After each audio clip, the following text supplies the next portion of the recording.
This is Communique from WHQR in Wilmington, North Carolina. I'm Gina Gamboni. A hip-hop artist, actor, and teacher named Dialect is a lover of words, but he thinks it's time to put a few of them to rest. He created a traveling exhibit, the Museum of Dead Words, which is at the Wabi Sabi warehouse on Friday and Saturday. I spoke with him about his background.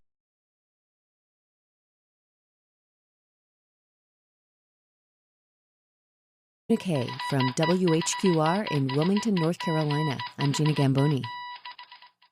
A hip-hop artist, actor, and teacher named Dialect is a lover of words, but he thinks it's time to put a few of them to rest. He created a traveling exhibit, the Museum of Dead Words, which is at the Wabi Sabi warehouse on Friday and Saturday. I spoke with him about his background and inspiration for this interesting project. Hypocrite, racist, sexist, normal, slut, evil, truth, miscegenation, clickbait, deserve, one of my most interesting and controversial ones.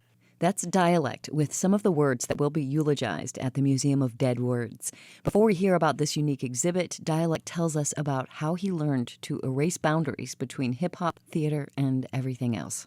Started rapping and acting in my senior year of high school.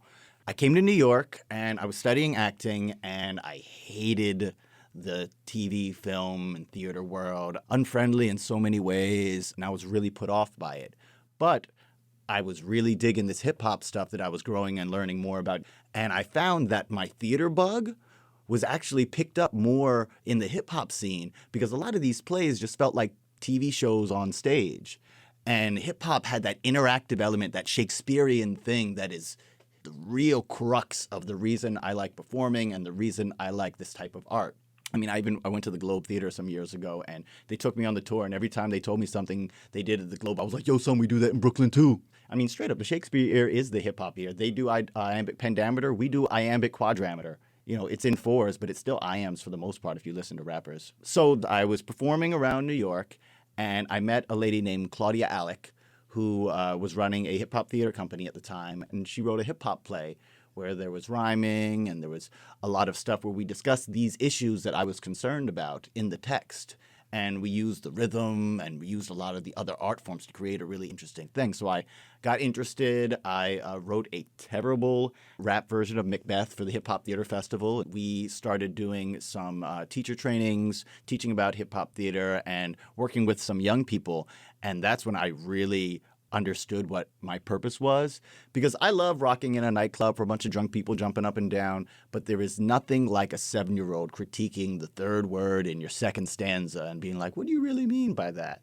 Dialect's Museum of Dead Words exhibit grew out of his perception that empathy has disappeared from online discussion.